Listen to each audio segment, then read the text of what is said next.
Welcome to another video. In this episode, we're going to be dealing with an article from the People's Voice.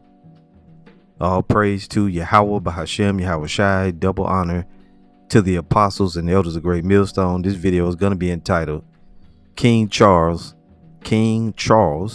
signs off on NWO, or signs off on one world government, okay, which is the NWO, which will be the NWO.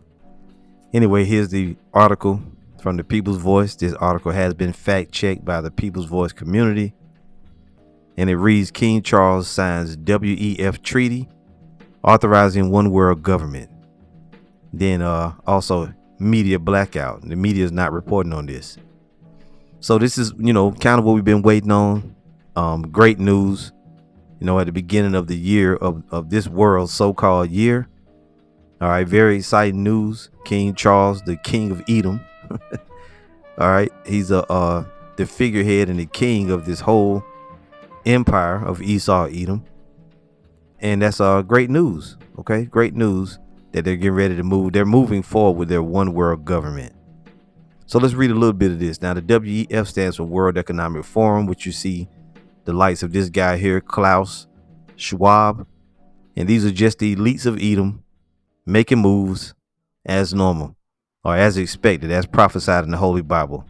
So it reads here: King Charles has openly declared that the elite must launch a vast military-style campaign to combat climate change, while calling for nothing less than a complete rewiring of the global economy.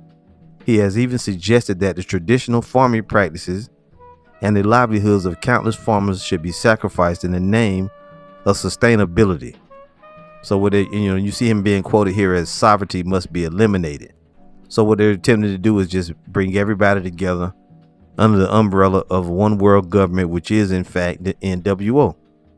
Okay, now this is the article. I'm going to post the link to the article in the description of this video, also on the comment board. All right, for ease of access for the brothers that want to come back and do a lesson of their own. And what I'm going to do in this video, I'm going to rely heavily upon the video inside of this article, or on this article, and I'm going to let this person talk, which seems to be the best thing. All right, and then we'll also read, there's an article, or there's a statement from King Charles. You can see him here. There's a statement inside of this video that King Charles is gonna make, and we'll read some of it. Anyway, let's grab a scripture real quick. This is Isaiah chapter 14 right here. Right now, what we're dealing with is we're currently waiting for the kingdom of heaven to come on the earth. These world empires, they gotta fall. We're now in the, let's go real quick, Daniel 2:44, right? That's what we want to get to. Why is this great news? This is why. So when you read in Daniel chapter 2, it's a dream that the king Nebuchadnezzar had, right, of this great image. Right, let's read a little bit of it. Daniel 2:31. Thou, O king, sawest, and behold, a great image. This great image, whose brightness was excellent, stood before thee, and the form thereof was terrible. This image's head was of fine gold, his breast and his arms of silver, his belly and his thighs of brass, his legs of iron, his feet part of iron and part of clay. Thou sawest till that a stone was cut out without hands, which smote the image upon his feet that were of iron and clay, and brake them to pieces. Then was the iron, the clay, the brass, the silver, and the gold broken to pieces together, and became like the chaff of the summer threshing floors, and the wind carried them away, that no place was found for them. And the stone that smote the image became a great mountain and filled the whole earth. So this great image that the king had a dream about was this world empire broken down into different kingdoms. Okay, and that great stone that came and smote the image is Yahweh Shai. And even the scholars know this. Right here it says the interpretation: Babylon, the first kingdom, right? Medo-Persia, the second kingdom or empire, and Greece was the third, and the fourth was Rome, which was broken into two separate what can we call it? Two separate kingdoms, if you want to say it like that. Two separate rulerships. The first was the pagan Roman Empire, right? It came on the scene. It was taken down during the Dark Ages, and then it came back into power. There was a rebirth known as the Renaissance period. And ever since the Renaissance up until now, which is what, around about the 1500s, on up until now, we've been in the Roman Empire. So we're waiting for this to come and take place, the divine kingdom. As a matter of fact, let's see if we can get an image up right here. So this is why this is great news, because we're in defeat now. Let's see here, Daniel's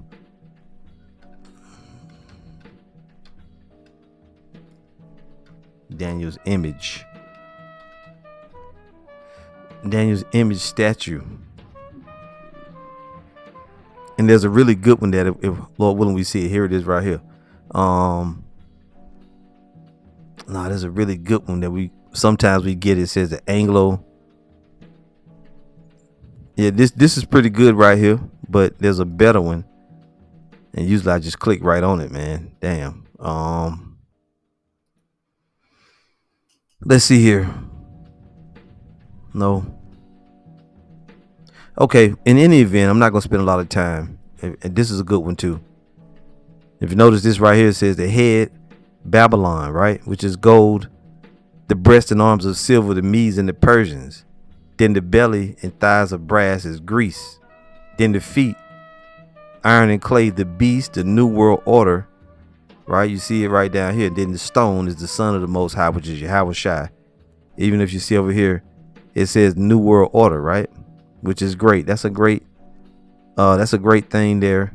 A great lightness. But there's a really good one. Let's see here. Roman Empire. Holy Roman Empire. No. There's one that says the Anglo European world, something like that. Anyway, as we know, Esau is the end of the world and Jacob's the beginning of it that follows. So no big deal. We can't get it here. Divided Roman Empire is what we are now. So that's just to give you a representation of it. And if I find it the better one, I'll make sure to post it. I'll make sure to put the image on the screen. So anyway, we're waiting for this right here. Daniel 2:44 says, and in the days of these kings shall the God of heaven set up a kingdom which shall never be destroyed. And the kingdom shall not be left to other people, but it shall break in pieces and consume all these kingdoms, and it shall stand forever. For as much as thou sawest that the stone was cut out of the mountain without hands, and that it break in pieces the iron, the brass, the clay, the silver, and the gold, the great power hath made known to the king what shall come to pass hereafter. And the dream is certain, and the interpretation thereof sure. So this is what we're waiting on. We're waiting for the Lord Yahweh Shai, right? The stone cut out without hands is going to come and crush those toes in the powder. And when they come together, the so-called New World Order, you get that much closer. We get that much closer to the end. All right, this is what we're waiting on. We're waiting for this image, which represents this whole earth age to come to be smote upon the toes, and then it falling. That's what we're waiting for. So it's great news when we see these devils, devils like King Charles. And somebody's gonna say, why are you calling the king a devil? Because he is. He's one of the devils. He's just another one of the devils. He's another Edomite, another Edomite devil. And this is your world. This is your rulership. So you better live it up while you still can, because you are fastly running out of time. So what we're going to do, let's read a little bit here. This is Isaiah 14, verse 3. We're going to jump in here. Verse 3, it says, and it shall come to pass in the day that the Lord, in that day, Salakia, and it shall come to pass in the day that the Lord shall give thee rest from thy sorrow and from thy fear and from the hard bondage wherein thou was made to serve, that thou shalt take up this proverb against the king of Babylon and say, how hath the oppressor ceased, the golden city ceased? Now the king of Babylon today on a whole is Esau, Edom, the so-called white man as a whole. Babylon the Great being America, Babylon the Great. King Charles is one of the figureheads. He's one of the elites of this empire, but he ain't the only ruler of Babylon. That's the so-called white man as a whole. Verse 5 says, the Lord hath broken the staff of the wicked. The staff is the rulership and the scepter of the rulers. Now the wicked is who? The so-called white man Esau. It says, he who smote the people in wrath with a continual stroke, he that ruled the nations in anger is persecuted, and none hindereth. The whole earth is at rest and is quiet. They break forth into singing. This is once you devils go down. Yeah, the fir trees rejoice at thee, and the cedars of Lebanon, saying, since thou art laid down, no feller is come up against us. Hell from beneath is moved for thee to meet thee at thy coming.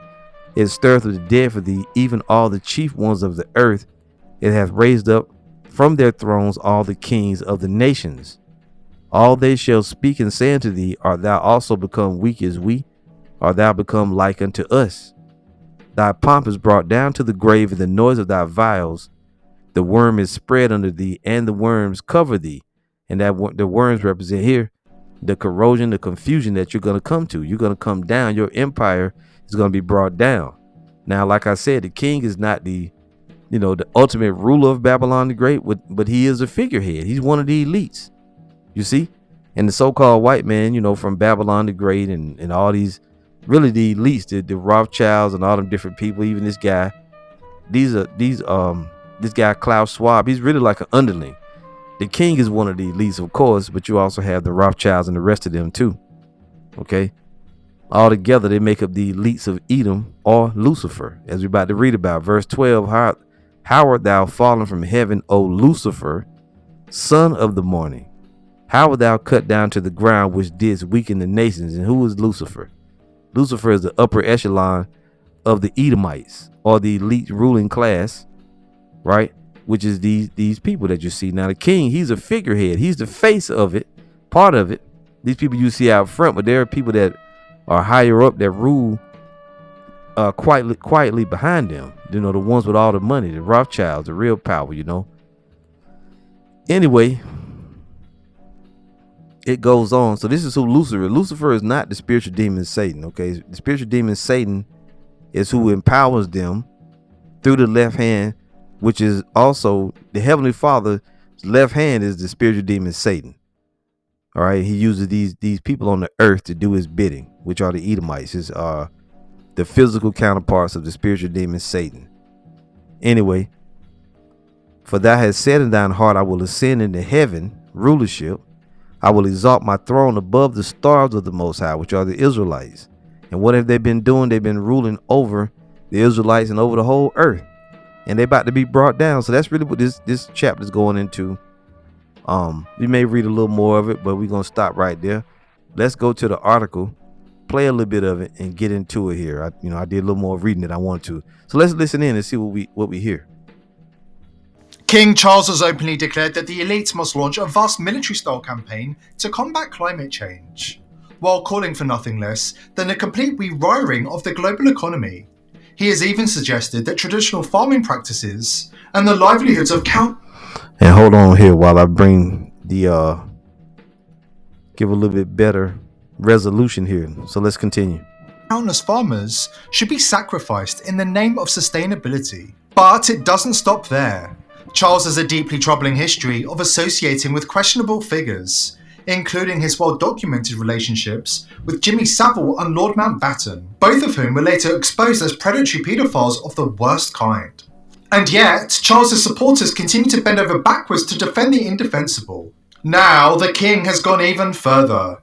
He has declared the end of sovereignty as we know it, calling for the formation of a global government under the auspices of the World Economic Forum.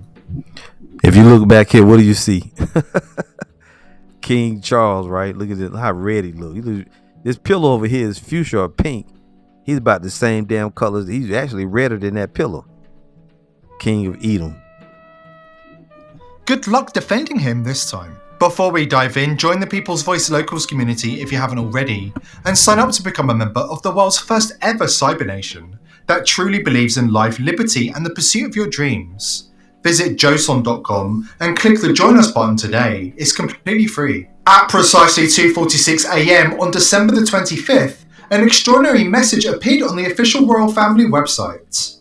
This was no ordinary Christmas message. In this now deleted statement published hours before his official Christmas speech, King Charles III issued a stunning proclamation, a call for what he described as the necessary dismantling of sovereignty and the urgent creation of a global government. According to Charles, our shared humanity transcends borders and ideologies, And it's only by embracing a global framework, a true partnership of nations, as envisioned by the World Economic Forum's Great Reset, that we can address the profound challenges before us.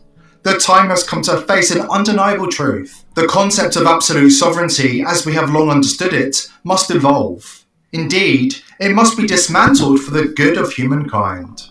Pause the video now to read the disturbing declaration in more detail. All right, so before we go on, let's read this, because what's supposed to happen is during this video right here, they're going to play an excerpt of King Charles's speech on so-called Christmas Day. That's supposed to be different than the press release. The one that they did in the press release is supposed to have a lot more revealing things in it than what he literally said to the people. So this is the Buckingham Palace press release, published 25 December 2024 for immediate release. It says, His Majesty the King's Christmas message to the world in his annual Christmas message to the nation and the Commonwealth. His Majesty King Charles III has shared a poignant and urgent call to action, addressing what he describes as a defining challenge for our age. Speaking from the Fitzrovia Chapel in London, His Majesty expressed deep concern over the systemic threats facing humanity, including climate change, pandemics, economic inequality, and escalating geopolitical instability. In his remarks, the king emphasized the need for unprecedented global unity. That's a big word, global unity, unprecedented global unity and cooperation, urging nations to embrace a collective vision for the future, right? Which is ran by who? By the Edomites. There are other nations on the earth, but they're showing you they rule the world. It goes on, as we gather with loved ones this Christmas, let us remember that our shared humanity transcends borders and ideologies. He's saying regardless of what you believe in, they want you to all come together. And what is that? And unite into one world order or new world order. His Majesty stated, quote, It is only by embracing a global framework, a true partnership of nations as envisioned by the World Economic Forum's Great Reset, that we can address the profound challenges before us. Now, when you start putting the World Economic Forum in there, guess what else? The World Economic Forum wants to go to a new way of doing money, right? A one world currency, which is going to be what? You guessed it, the mark of the beast.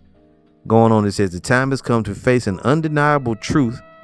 The concept of absolute sovereignty, as we have long understood it, must evolve. Indeed, it must be dismantled for the good of humankind, end quote. Another quote, a unified global governance. I hope you're hearing that. A unified global governance is not merely an ideal. It is a necessity if we are to safeguard the future of our planet and our people. Woo!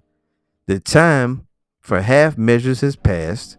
Our survival demands courage, cooperation, and a willingness to embrace transformative change.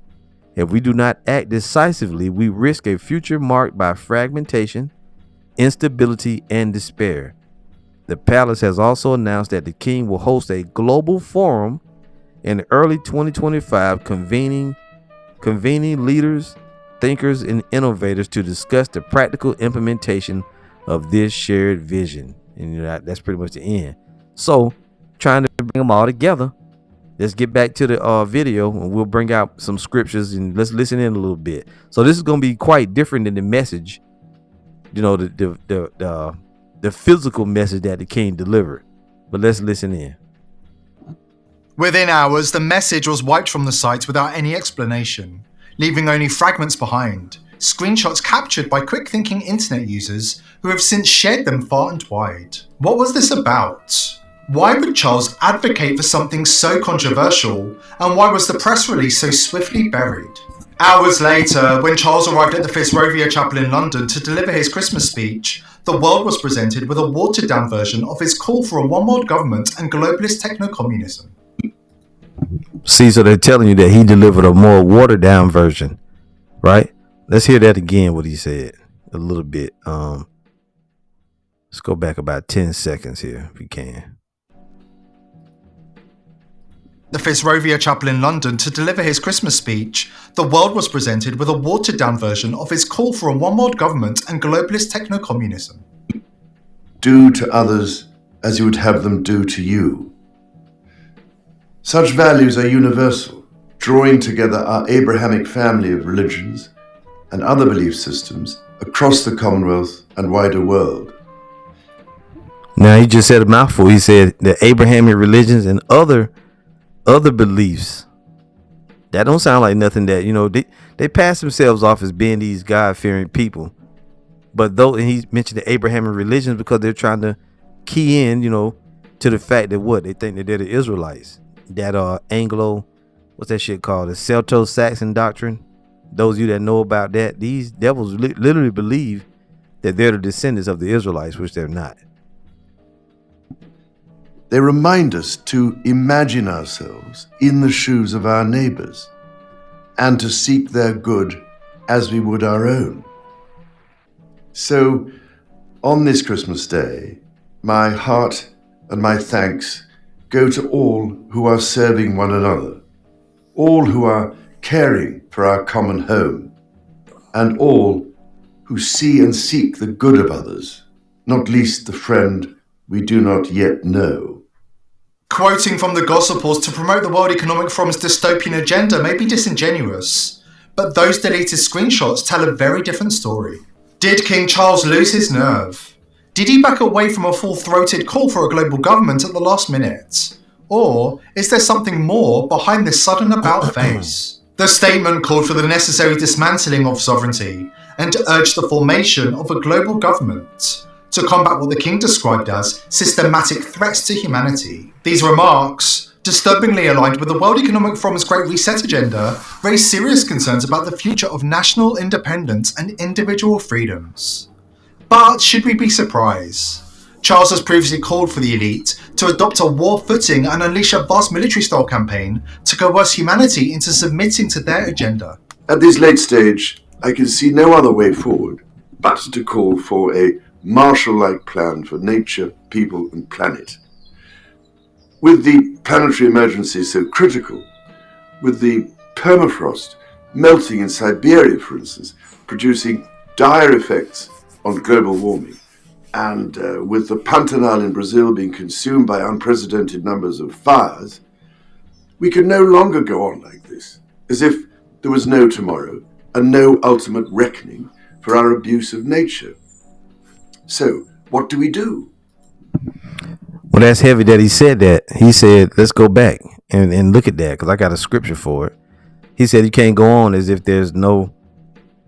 Let me see here, because I can't remember exactly what he said here. Let's listen again. And no ultimate reckoning for our abuse of nature. Right, he said you can't continue on as if there's no ultimate reckoning for their abuse of nature. Well, there is an ultimate reckoning. And it's going to come in the form of, let's go read it. Let's go read about it. It's in Revelation. See, really, these devils getting scared, man. But at the same time, they're moving forward. That's a couple of scriptures. Let me see if I got it right, brothers. All right, so Revelation 11. Just bear with me here because I don't know where it said. Yeah, this is it. Revelation 11 verse 18 says, and the nations were angry, and thy wrath is come in the time of the dead, that they should be judged, and that thou shouldest give reward unto thy servants. If you need light, you can turn the light on. Let's read it. Let's start over again. It says, and the nations were angry, and thy wrath is come, and the time of the dead, that they should be judged, and that thou shouldest give reward unto thy servants, the prophets, and to the saints, and them that fear thy name, small and great, and shouldest destroy them which destroy the earth. See, that time is coming. And he said that they can't continue on as if there's no tomorrow, or as if there's no reckoning for their abuse of nature. Paraphrasing what he said. Also, we know that they're speeding up because what? They know they have but a short time, which is great. This is really great that we're moving forward. That we're moving forward in prophecy that the Lord talked about. This is Revelation chapter 12. And verse 10, it says, and I heard a loud voice saying in heaven, now has come salvation and strength and the kingdom of our God. Now we talked about the kingdom coming in Daniel chapter 2. And the power of his anointed, for the accuser of our brethren is cast down, which accused him before our God day and night. And they overcame him by the blood of the Lamb and by the word of their testimony, and they loved not their lives unto the death. This is how we're going to overcome, not by burning flags, not by taking up weapons. We're going to overcome by what Yahushua did, the blood of the Lamb on the cross, what he did on the cross for his people, and by the word of our testimony, prophesying, right? And they love not their lives unto the death. Therefore rejoice, ye heavens, and ye that dwell in them. Woe to the inhabitants of the earth and of the sea, for the devil is come down unto you, having great wrath, because he knoweth that he hath but a short time. And many will say, you talk about Satan. See, the devil, he gonna come and no, man, it's talking about people on the earth, right? These illuminated ones. Here's the word in the Greek, Diabolos, Diabolos. Strong's G 1228. Diabolos. Diabolos. Right, and it reads, prone to slander, slanderous, accusing falsely, a calumniator, false accuser, slanderer. Right here, metaphor applied to a man who, by opposing the cause of the Most High, may be said to act the part of the devil or to side with him. These people on the earth, these elites. King Charles is one of them. Before she died, Queen Elizabeth. I guess that was his mother or whatever. She was one of them. You see, so you got a whole line of them. Just because they come and give these speeches doesn't mean that they're not, they're not devils. Okay, they are the devil. And here it is. They think they're gonna set up they rulership, they one world order, ready to blanket the whole world and have everybody under their power, which they already pretty much got the whole world under their power. But it's gonna involve what? That the fourth industrial, that fourth industrial empire, as well as that or the fourth industrial revolution, excuse me, and also a lot of transhumanism and all the other technological advances, as well as trying to chip everybody. They just get ready to do what the Lord said they was gonna do, and we got to be excited about it. Now, verse 12 says this: therefore rejoice, ye heavens, and ye that dwell in them. Woe to the inhabitants of the earth and of the sea, for the devil is come down unto you, having great wrath, because he knoweth that he hath but a short time. And that's these people, these elites. Let's play a little more.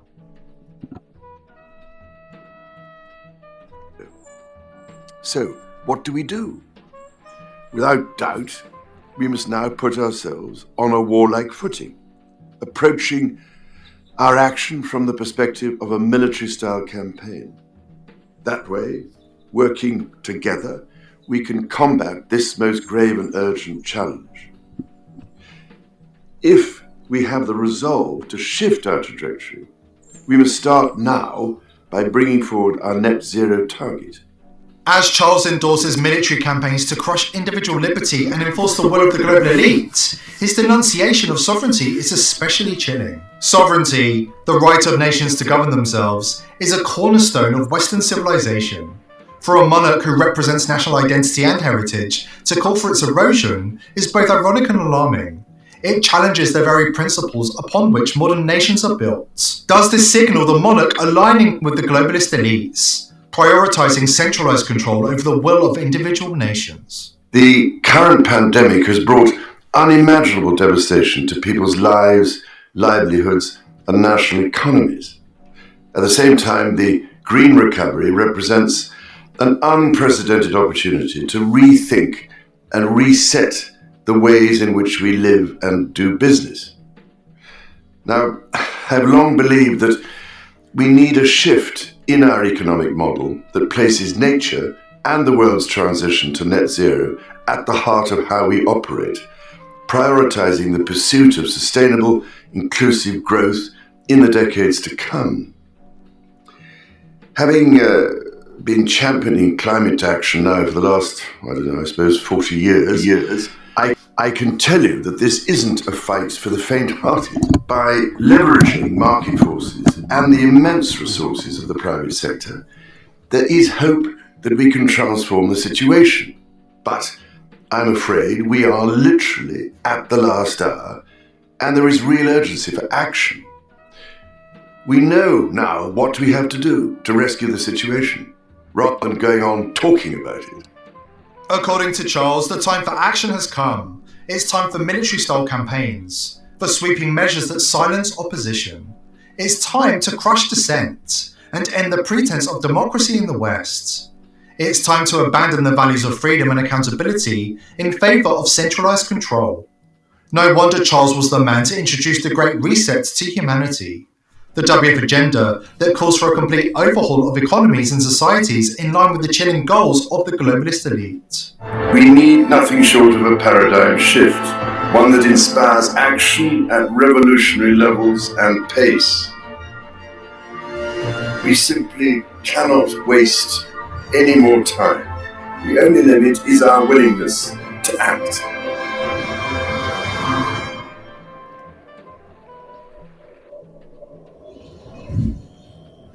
And the time to act is now. Is the deleted Christmas message, brazenly calling for a one-world government, a glimpse into a future shaped by the elite? And if so, why is it being hidden from the public? This hearing aid is bringing people back into the conversation. More than 500,000 people have already improved. Stay with us as we connect the dots and expose why Charles III, the King of England, is working overtime to destroy his own country and serve the agenda of the global elite. All right, so we're gonna stop it right there. We watched about 8 minutes of a 19-minute, 26-second video. Like I said, I will make sure to put this link right when you go to the article itself. It's got the video in it. You can click on any of these. Same video, just like the last video I did like this. So on this article you can just click on this video here. You can see the rest of it. Anyway, let's go in real quick here. Let's read a few scriptures because these devils, their new world order, their enterprise, it's in the scriptures. This is Job chapter 5. Now they're using climate change at the forefront of this. Like what they're doing is they're being a mad scientist. Let's look that word up. Because what a mad scientist does is he damn near destroys the earth and then he gives you some cockamamie story. Right? Mad scientist. He gives you some kind of cockamamie story like he's saving the earth. Let's read it from Wikipedia. Yeah, and Esau is a mad scientist. Just bear with me here while I bring it up. All right, so right here, mad scientist. It says the mad scientist, also mad doctor or mad professor, is a stock character of a scientist who is perceived as mad, bad, and dangerous to know or insane, owing to a combination of unusual or unsettling personality traits and the unabashedly ambitious, taboo, and hubristic nature of their experiments. As a motif in fiction, the mad scientist may be villainous, evil genius, or antagonistic, benign or neutral, may be insane, eccentric, or clumsy, and often works with fictional technology or fails to recognize or value common human objections to attempting to play God. Some may have benevolent intentions, even if their actions are dangerous and questionable, which can make them accidental antagonists. Now, there was something else here. Let's see if we can get. There's another good description. Yeah. Maybe this is good. The mad scientist definition. What is the mad scientist definition, characteristics, and examples? You can see here this guy from Back to the Future, right? Dr. Frankenstein. These would be, mad scientists.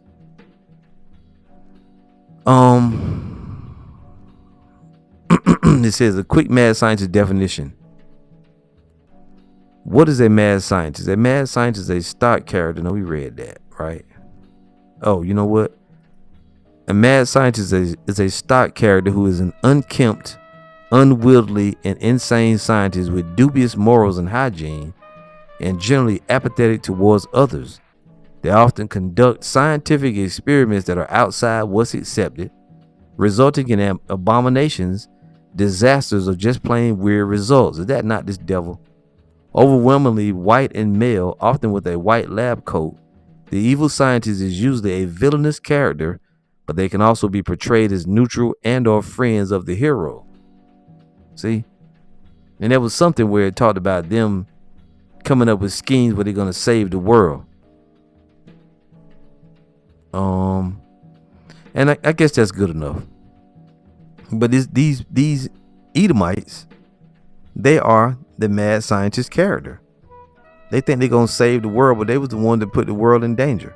But not to worry, because they're going to be taken out of power by our Lord Yahweh Shai. Let's bring that up. Revelation, is it 11 and 15? He's going to literally come. He's going to smite that image, the toes. Revelation 11:15. And the seventh angel sounded, and there were great voices in heaven saying, the kingdoms of this world are become the kingdoms of our Lord and of his anointed, and he shall reign forever and ever. See, so the Lord is going to come and he's going to throw down all this shit. So no matter what they try to do, it's not going to work. All right. This is Isaiah 29 verse 15. It says, woe unto them that seek deep to hide their counsel from the Lord, and their works are in the dark. And they say, who seeth us and who knoweth us? And this is that secret counsel of the wicked. Let's see here. Of the wicked. They seek deep to hide their counsel. And don't forget, they're supposed to have these. What did it say they're going to do? The king said he was going to have a, let's find it here.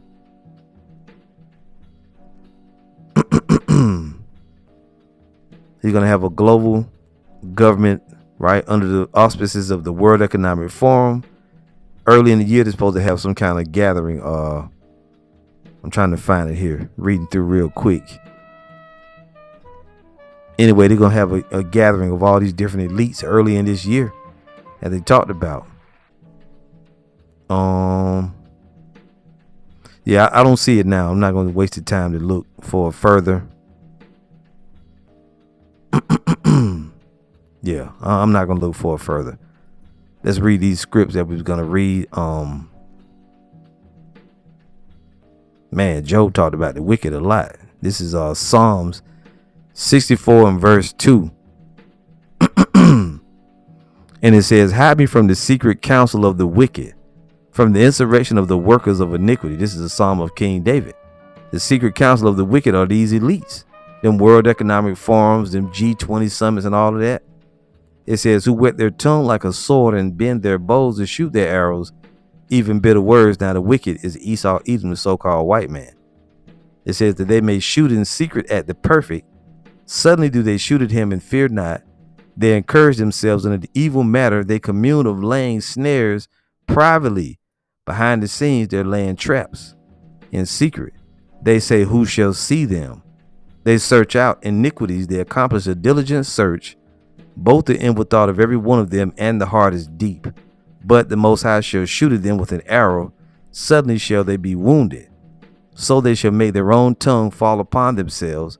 All that see them shall flee away. And all men shall fear and shall declare the work of the Most High, for they shall wisely consider of his doing. So they make their own tongues fall on themselves by telling their plans.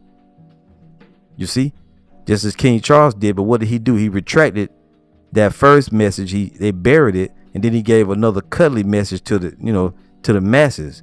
But that damn thing is still written. Verse 10 says, the righteous shall be glad in the Lord, Yahweh Bahashem Yahweh Shai, and shall trust in him, and all the upright in heart shall glory. And that's what we're waiting on. We're waiting for our Lord to, vanquish these devils, and then we're going to be in complete peace on the earth. Now, this is Job chapter 5. I'm going to just jump in at verse 12. It says, he disappointeth the devices of the crafty. Let me read up a little bit. Verse 8 says, I was seeking to the Most High, and unto the Most High would I commit my cause, which doeth great things and unsearchable, marvelous things without number, who giveth rain upon the earth and sendeth waters upon the fields, to set up on high those that be low. Who's low right now? the Israelites. The Lord's going to set us up on high, that those which mourn may be exalted to safety. He disappointed the devices of the crafty, so that their hands cannot perform their enterprise. And their enterprise is what? The NWO, or one world government. He taketh the wise in his own craftiness, and the counsel of the froward is carried headlong. The Lord's going to bring that shit down. It's not going to be a success. As the apostles teach us, they're going to get it. They're going to get it right about where they want it. And then the Lord is going to interrupt that shit. You know, they may actually establish the new world order, but it ain't going to go far. It says, Job 20 verse 19, because he hath oppressed and hath forsaken the poor, because he hath violently taken away an house which he builded not. Surely he shall not feel quietness in his belly. He shall not save of that which he desired. There shall none of his meat be left. Therefore shall no man look for his goods. In the fullness of his sufficiency he shall be in straits. Every hand of the wicked shall come upon him. When he is about to fill his belly, the Most High shall cast the fury of his wrath upon him, and shall rain it upon him while he is eating. Right, just as he gets his new world order established, the Most High is going to bring this empire down.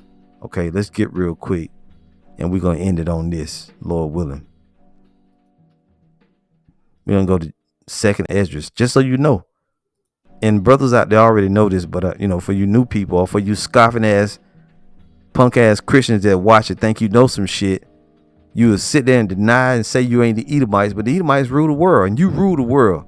2nd Esdras 6 verse 7, then answered I and said, what should be the parting asunder of the times, which is the end of the world? Or when should be the end of the first and the beginning of it that followeth? Now the end of the first is what? The end of the world is first earth age, which we went into, which are chronicled in the book of Daniel, and 4 major empires, and you are the 4th, being Rome. And he said unto me, from Abraham unto Isaac, when Jacob and Esau were born of him, Jacob's hand held first the heel of Esau. For Esau is the end of the world, and Jacob is the beginning of it that followeth. So unless we're in the kingdom of heaven right now, you wouldn't be Jacob, you would be Esau. And you can see it right here, this red individual, which is all good. Your empire is falling, you know, and when we see news like this, we get excited. King Charles signs off on the one world government, or NWO. Esau is the end of the world. Your end is almost here. We're excited about it. 2025, the hopeful year of our deliverance and the judgment and destruction of Esau, Edom. We'll see you soon with another lesson, Lord willing. All praise to Yahweh Bahashem, Yahweh Shai. Shalom.